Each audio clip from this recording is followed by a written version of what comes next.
오늘 이 시간에는 우리가 함께 봉독한 역대하 19장 1절부터 3절 말씀을 본문으로 꾸중을 들은 여호사밧이라는 제목으로 말씀의 은혜 나누는 시간 되기를 소망합니다. 보편적으로 4대 성인이라고 불리는 분들이 있습니다. 그 중에는 우리 예수님도 있고요. 소크라테스, 공자, 석가모니와 같이 어느 종교의 창시자이거나 또는 인류사에 거대한 철학적인 업적을 남긴 사람들을 성인이라고 부릅니다. 우리 예수님은 참 사람이시기도 하지만 그 본질은 하나님이시고 하나님의 아들이시기 때문에 사실 이 4대 성인에 포함시키는 것은 좀 적절치 않죠. 우리 신앙인의 입장에서는.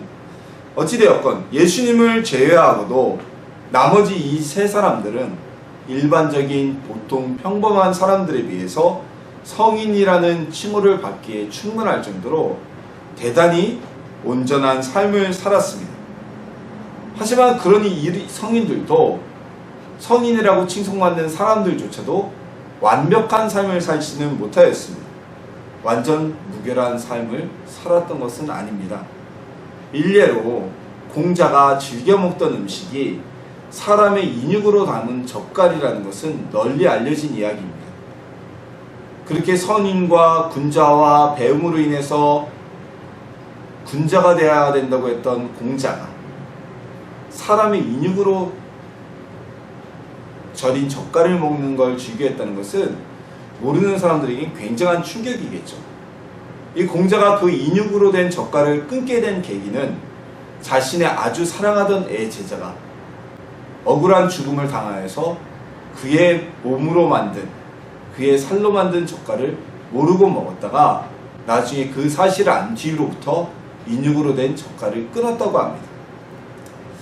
자, 이것처럼 많은 사람들에게 추앙받는 이들도요, 완전한 사람은 있을 수가 없습니다.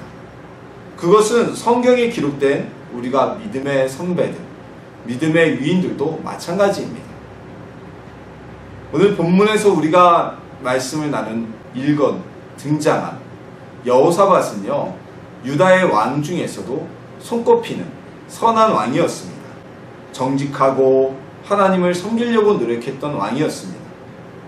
그럼에도 오늘 우리가 읽은 본문에서는 선견자 예후를 통해 하나님께서 여호사밧을 꾸짖고 계십니다. 왜 여호사밧이 꾸중을 듣게 되었는지, 그리고 하나님의 꾸짖음은 우리에게 어떤 효과와 유익이 있는지 함께 은혜 나누고요. 오늘 말씀을 통해 우리 삶에 적용하는 시간이 되기를 주님의 이름으로 소망합니다. 여호사밧은 어떤 사람이고 어떤 삶을 살았을까요? 이 여호사밧은요, 남유다 왕국의 4대 왕이었습니다. 이스라엘의 왕의 계보가 그렇게 됩니다. 사울은 이스라엘의 초대 왕이고요. 다윗은 2대 왕이고 솔로몬은 3대 왕입니다. 그리고 여기서 그 후대에 나라가 두 나라로 분단이 되죠. 마치 우리나라가 남한과 대한민국과 북한으로 분리되어 있듯이요. 분단되어 있듯이 북왕국 이스라엘은 10지파가 함께 모여 나라를 이루었고, 남왕국 유다는 레위와 유다 지파의 단 2지파만이 나라를 구성하게 되었습니다. 이 남왕국과 북왕국으로 분리된 이후에 네 번째 왕이 바로 여호사밧이었습니다. 여호사밧의 아버지는 아사 왕이었는데요. 이 아사 왕은 무려 41년 동안을 왕위에 있으면서 나라를 통치했습니다. 아버지인 아사 왕이 질병에 걸려 사망한 이후에야 여호사밧은 왕위에 오르게 됩니다. 여호사밧의 아버지였던 아사 왕은요, 우상의 제단을 제거하는 등 하나님께서 보시기에 정직한 삶을 살았던 임금이었습니다. 부전자전이었는지 아들이었던 여호사밧 또한 하나님을 사랑하며 하나님 보시기에 정직히 행한 임금이 되었어요. 유대 땅에서 우상의 숭배를 금지하고 아세라상을 제거해버리고 우상의 제단을 파괴하였으며 위기 속에서도 사람의 방법이 아닌 온전히 하나님만을 의지했던 그런 임금이었습니다.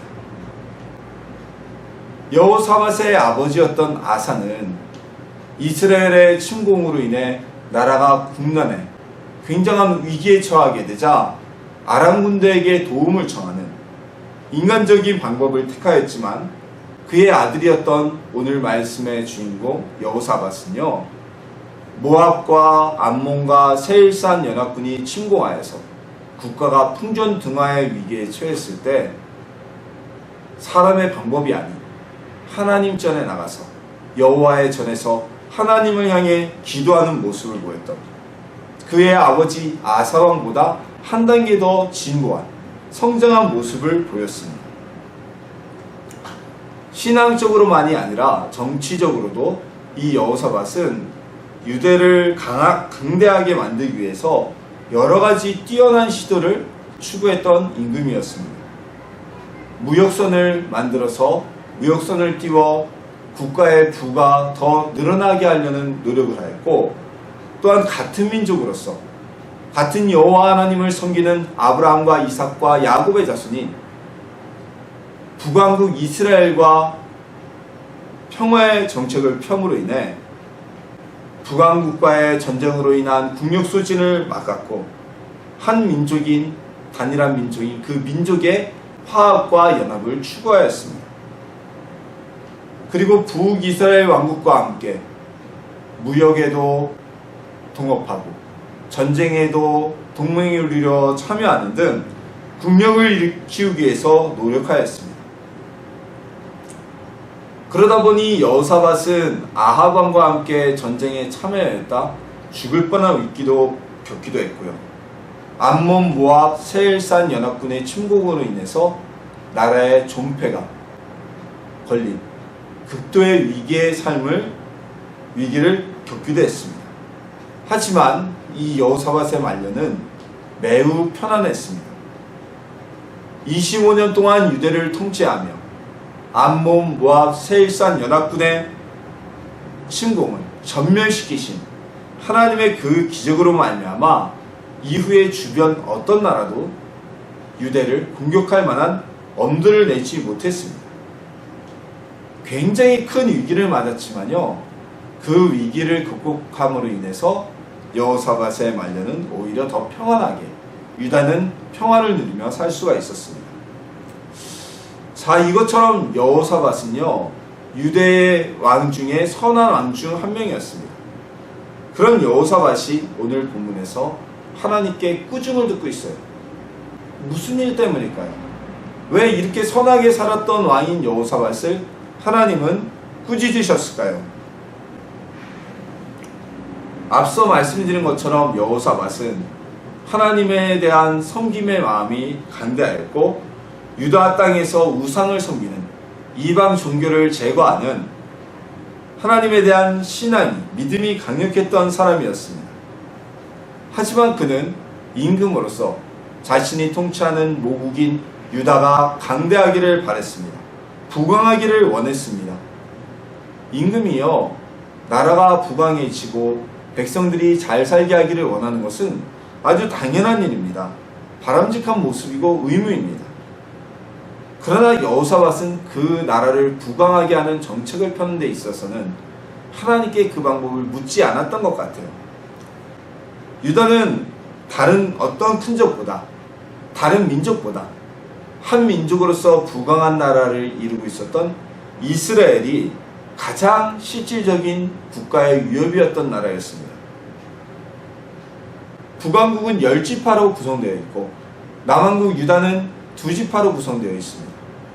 우리가 상식적으로 생각해도 어느 쪽이 더 강할 것이라는 것은 딱 떠오르잖아요. 10지파의 모임인 이스라엘이 훨씬 더 강대하겠죠. 그리고 이스라엘은 상당한 부를 누리고 있었고, 특히 여호사밧 시대에 함께 있었던 북왕국의 왕이었던 아합과 아하시아, 이 오므리 왕조 시기는 북왕국 이스라엘의 부가 엄청나게 늘어나고 그 강대함은 엄청나게 강해하였던 그러한 시기였습니다. 여호사밧의 아버지 아사왕 때에는요, 이 북왕국의 침공으로 인해서 나라가 멸망의 위기까지 겪기도 했어요. 그래서 여호사밧은 이스라엘과 평화정책을 펴게 됩니다. 마치 우리나라가 북한의 햇볕정책과 개혁개방정책을 통해서 북한을 변화시키고 남한에 대한 대한민국에 대한 군사적 위협을 줄여가고자 하는 노력과 마찬가지죠. 여호사밧은 북왕국 이스라엘의 임금이었던 아합과 친교를 맺게 되고요. 아합이 죽은 이후에는 그의 아들이었던 아하시야와 교류를 하면서 같은 민족 간의 대결을 해소하려고 하였습니다. 북왕국 이스라엘이 가지고 있었던 무역의 역량을 통해서 유다도 많은 국부를 늘리기 위해 무역선을 함께 건조하며 무역을 하려고 했습니다. 북왕국 이스라엘이 무역의 능력을 갖게 된 것은 아합의 아내이며 아하시야의 어머니였던 이세벨의 역할이 굉장히 컸었죠. 이세벨은 시돈의 공주였고요. 시돈은 당시 이 지중해 지역에 아주 강대한 무역 국가였습니다. 그러니 이스라엘이 그 무역을 통해 부를 행하였고 부를 챙겼고 남유다에서도 북왕국 이스라엘이 가진 무역의 능력을 힘입어서 함께 국부를 누리고자 했던 것입니다. 이런 움직임은요, 한 나라의 정치가로서 또한 한 나라의 통치자로서는 매우 현명한 일이었습니다. 같은 민족끼리 싸우지 말고 같은 민족끼리 정말 정치적으로 칼을 겨누지 말고 평안하게 살아가자. 그런데요, 여기에 대한 하나님의 생각은 완전히 달랐어요. 여호사밧은 하나님의 백성이었습니다. 물론 아합도 아하시야도 하나님의 선택받은 이스라엘 민족에 속한 사람들이었습니다. 하지만 그들은 여호사밧과 달리 하나님을 섬기지도 않고 오늘 본문에 보면 하나님을 미워하는 자들, 우상 숭배하기를 즐겨하는 자들이었습니다. 악한 자들이었다는 것입니다. 여호사밧은 남유대에서 우상 숭배를 배제하고 우상들을 찍어버리고 우상의 제단들을 허물었지만 아합과 아시아는 우상 숭배에 앞장서고 온 나라에 우상 숭배가 퍼지도록 장려하던 이들이었던 것입니다. 하나님께서는요, 여호사밧이 이런 악인들과 함께하는 것을 원치 않으셨던 것입니다. 삼투압의 법칙이라는 게 있죠. 이 법칙은 무엇이냐면요, 농도가 낮은 곳에서 농도가 높은 곳에서 낮은 곳으로 어떤 물질이 이동하게 된다는 법칙입니다. 그래서 우리가 물 위에다가 이렇게 마른 휴지 하나를 이렇게 담가 놓으면 끝만 담가놔도 물이 쭉 타고 올라와서 끝까지 올라오잖아요. 등불을 밝히는 어떤 초롱불 그리고 심지의 역할도 같은 원리이죠. 심지 끝이 기름 속에 담겨져 있지만 위에다 불을 붙이면 기름이 따라 올라와서 불이 심지가 타지 않고 불만 계속 붙게 되는 것이죠. 가장 우리 일상생활에 밀접한 건 김장할 때죠. 삼투압의 법칙 때문에 우리가 소금물에다가 배추를 담가 놓으면요, 어젯밤만 해도 빳빳하게 살아있던 배추가 다음날 새벽이 되면 푹 절여져 가지고 짠맛이 나기까지 하죠. 그래서 소금물에 진한 소금이 염분이 낮은 배추 속으로 흘러 들어가는 삼투압의 법칙 때문입니다.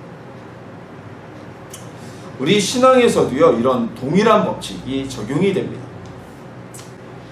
우리의 믿음과 우리의 선한 모습이 세상에 전파되는 것보다는 죄악이 우리의 마음을 오염시키는 속도가 훨씬 더 빠른 것입니다. 죄에서 깨끗한 사람들이 죄에 오염될 가능성이 더 빠른 것이죠.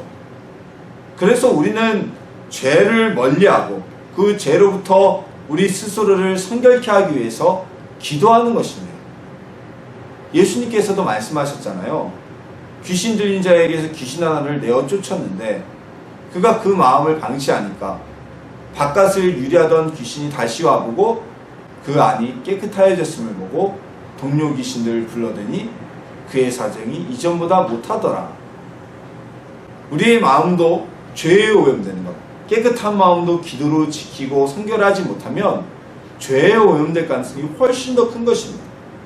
그래서 스스로 성결을 유지하기 위해 기도해야 되고 말씀을 읽어야 되고 성령님의 도우심을 받아야 되는 것이죠.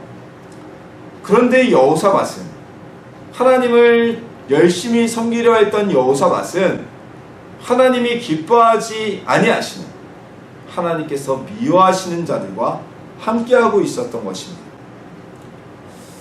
우리가 너무나 잘 아는 구절이죠. 시편 1편에는 다음과 같이 찬송하고 있습니다. 복 있는 사람은 악인들의 꾀를 따르지 아니하며 죄인들의 길에 서지 아니하며 오만한 자들의 자리에 앉지 아니하고 오직 여호와의 율법을 즐거워하여 그 율법을 주야로 묵상하는 도다. 아멘. 하나님의 복받은 사람들은요, 죄인들과 함께 자리하지도 않고 그들의 꾀와 생각도 방법도 따르지 않는다는 것입니다. 우리가 죄인과 함께 있다 보면, 어울려 있다 보면 그들의 꾀를 따를 수밖에 없고, 악인과 함께 있다 보면 그들의 죄에 우리도 동참할 수밖에 없기 때문입니다. 하나님께서는 아람 군대를 통해서 아합을 죽이는 심판을 행하고자 작정하고 계셨습니다. 계획하고 계셨어요. 그런데 여호사밧이 그 자리에 함께 있었습니다. 하나님의 심판의 자리에 하나님을 섬기다는 여호사밧이, 악인을 향한 심판의 자리에 여호사밧이 함께 있었던 것입니다. 그래서 여호사밧 역시 아람 군대에 쫓겨서 죽을 뻔한 위기를 겪게 됩니다. 우리 여러 성도님들이 자녀들에게 나쁜 습관이 배이지 않게 하려고 양육을 하시면서 많은 교육을 하십니다. 애들 편한 대로, 하고 싶은 대로 두고 애들 짜증 안 나게 그냥 키우면 좋겠죠. 하지만 그 나쁜 습관이 몸에 배이게 되면 우리 아이들이 성장했을 때 나중에 어른이 되어서 삶에 큰 어려움과 지장을 가져올 수 있기 때문에 우리는 걱정하기 때문에 아이들에게 꾸중을 하고 잔소리를 하고 아이들을 나쁜 습관에서 벗어나게 만들어 주려고 하는 것입니다. 하나님께서도요, 그의 백성이 죄에 노출될까봐, 또한 그 노출될 가능성이 있다면 그 가능성을 꾸중을 통해 막으시는 것입니다. 여호사밧처럼 선지자나 목회자의 메시지를 통해 말씀하시기도 하고요, 또는 기도 중에서 음성이나 환상이나 아니면 마음의 감동을 통해 개인적인 체험을 통해 하나님이 알려주시기도 하십니다. 우리는 그 소리가 들릴 때 감사할 수 있어야만 합니다. 하나님께서 우리에게 관심이 있다는 신호이기 때문이죠. 관심이 없으시면 저게 어떻게 되거나 말거나, 남의 집 자식이 담배를 피거나 말거나, 남의 집 자식이 나쁜 짓을 하거나 말거나 신경 안 쓰죠.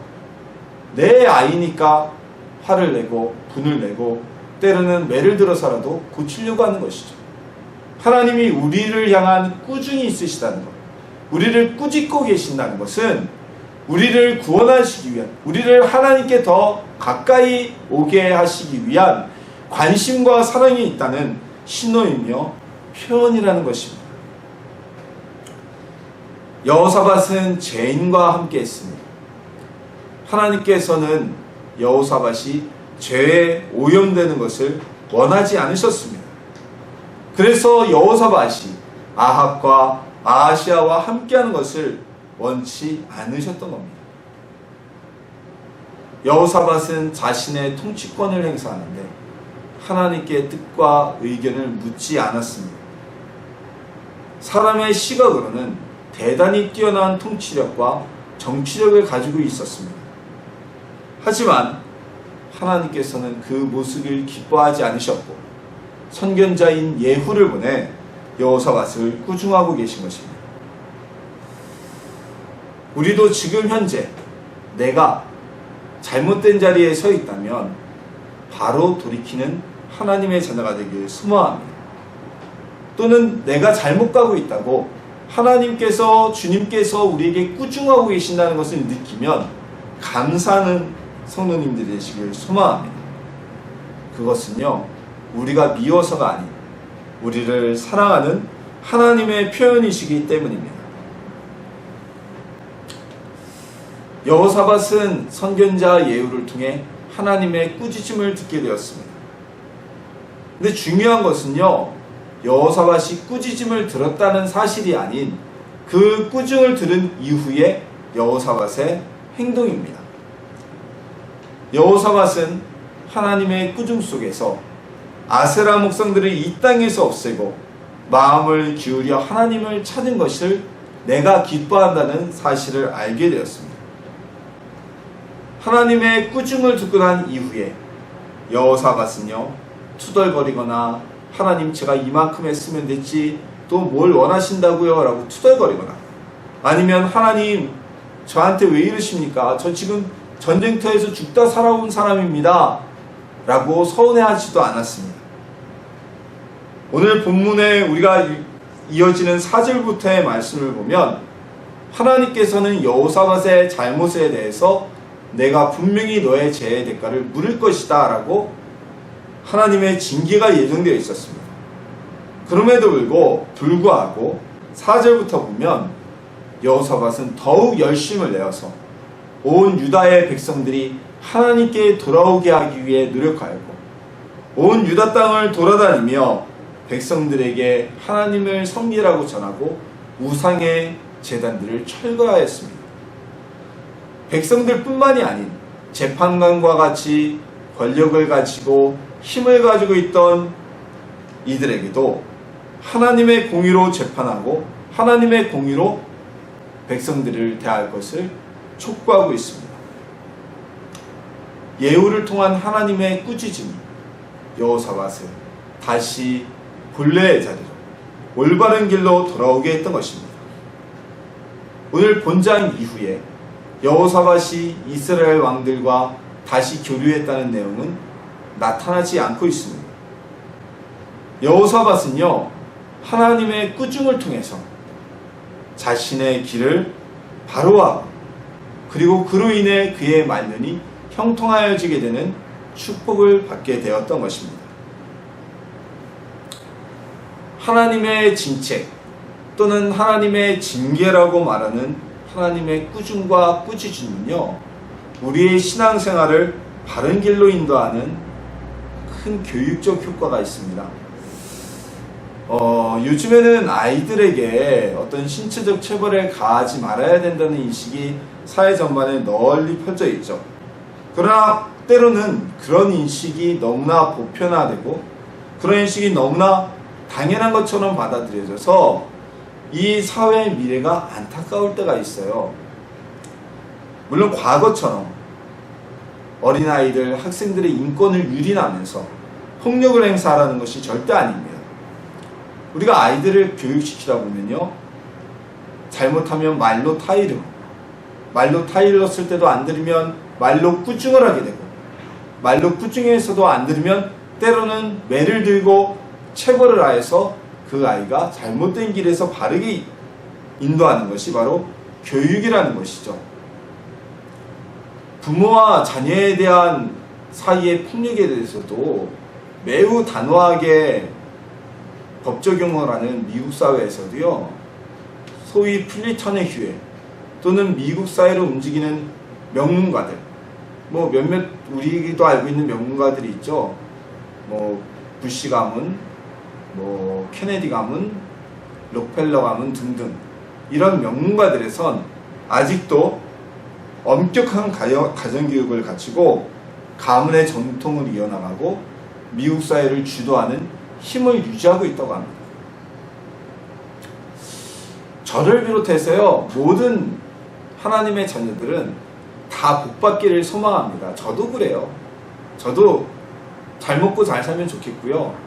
저도 더 많은 것을 누리면 좋겠고요. 건강하면 좋겠고요. 하지만 언제나 우리가 그렇게 모든 단 것만 먹다 보면 이가 썩듯이 잘못했을 때는 하나님의 꾸중이 우리를 바른 길로 인도하는 복이 되어지는 것입니다. 보십시오. 솔로몬은 하나님께 엄청난 축복을 받은 사람이었습니다. 놀라운 지혜를 받았고요. 거기에 더하여 장수의 복과 많은 부를 그리고 명예까지 얻게 되는 축복을 받았습니다. 이후 솔로몬은 하나님의 꾸짖음을 받아들인 적이 없어요. 그러다 보니 시작은 매우 좋았지만 말년이 좋지 못했습니다. 이스라엘 땅에 우상을 다시 받아들인 이가 바로 솔로몬이었죠. 반면 그의 아버지였던 다윗은 어땠습니까? 젊은 시절 엄청난 고난을 당하고 연단을 받았던 것은 둘째치고요. 그가 왕이 되어서 이제 연단과 고난을 벗어난 이후에도 혹여라도 다윗이 실수를 하면 하나님께서는 단호하게 그를 꾸짖고 진책하셨습니다. 하나님의 그러한 단호한 진책이 있었기 때문에 다윗은 말년이 평안했고 지금까지도 훌륭한 임금으로 남을 수 있었던 것입니다. 늘 자신감이 넘치고 예수님의 측근으로 인정받았던 베드로 역시 예수님을 그 앞에서 면전에서 3번이나 부인함으로 인해 겸손해질 수가 있었습니다. 만약 베드로가 그러한 일을 겪지 않았다면 아마도 하나님의 말씀을 전하는 복음을 전하는 사도로 세워지는 데 있어서 굉장히 큰 어려움이 있었을 것입니다. 우리도 신앙생활 하면서요, 하나님의 꾸짖음을 듣는다면, 그야말로 꾸짖음을 듣지 않는다면요, 죄송합니다. 꾸짖음을 듣지 않는다면 그야말로 할아버지의 수염을 쥐고 흔드는 버릇없는 손자와 같은 모습이 될 수가 있습니다. 왜냐하면 내가 지금 가는 길이 바른 길인지 그른 길인지 알지 못하기 때문이죠. 마치 과거에 우리나라 공무원 사회에서 뇌물들이 관행화처럼 되어서 모든 이들이 뇌물 받는 것에 대해서, 주는 것에 대해서 아무런 꺼리낌이 없었던 것과 마찬가지입니다. 지금은 어떤 공무원도 뇌물을 요구하지도 않고 받을 생각하지 않죠. 뇌물 받는 것이 죄라는 게 명백해졌고, 최근에 김영란법이 통과됨으로 인해서 그 기준이 훨씬 더 명확해졌죠. 뇌물 한번 잘못 받았다가 파면되고 해직되면 그동안 누려왔던 많은 것들, 그동안 적립해왔던 많은 것들을 일시에 잃게 되기 때문이죠. 하지만 이런 기준이 엄격하지 않았던 과거에는요, 민원 서류 하나를 넣어도, 집 등기를 하나 하더라도 급행료라는 이런 관행으로 인한 뇌물들이 아주 당연하게 오고 갔었습니다.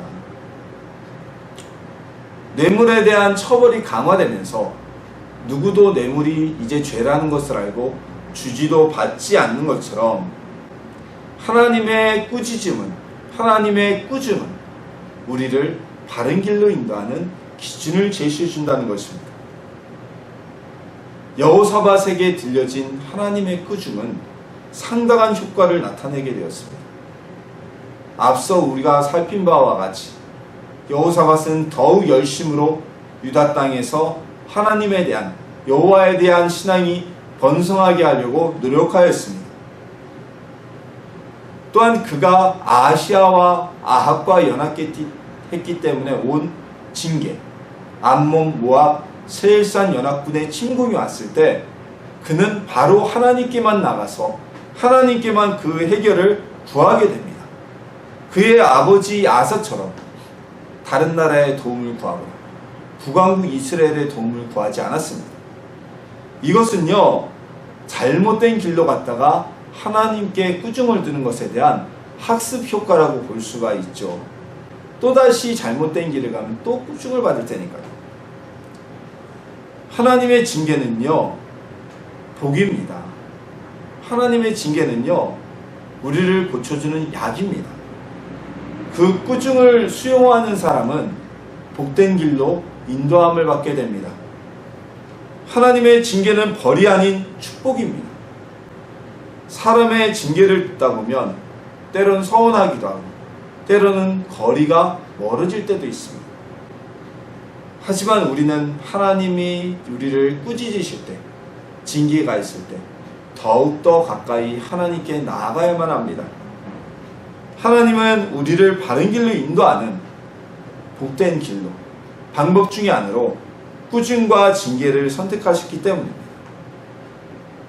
하나님의 꾸중이 우리를 구원으로, 생명으로 인도하는 사실을 믿고 기도하는, 그 길을 걸어가는 성도님들이 되시기를 소망합니다. 여호사밧은 선한 왕이었지만 악한 이들과 교류하였습니다. 그의 방법은 정치적으로는 매우 탁월한 선택이었지만 하나님께서는 전혀 기뻐하지 않으시던 일이었습니다. 그래서 여호사밧에게는 커다란 상처를 남기게 됩니다. 그리고 선견자를 통해 하나님의 꾸중을 듣게 되었습니다. 여호사밧은 하나님의 꾸중을 들은 이후로 자신의 잘못을 깨닫게 되었고 더욱더 하나님께 가까이 나가게 되었습니다. 우리 역시 꾸중을 듣는다면 하나님께 가까이 나가는 모습을 가져야 됩니다.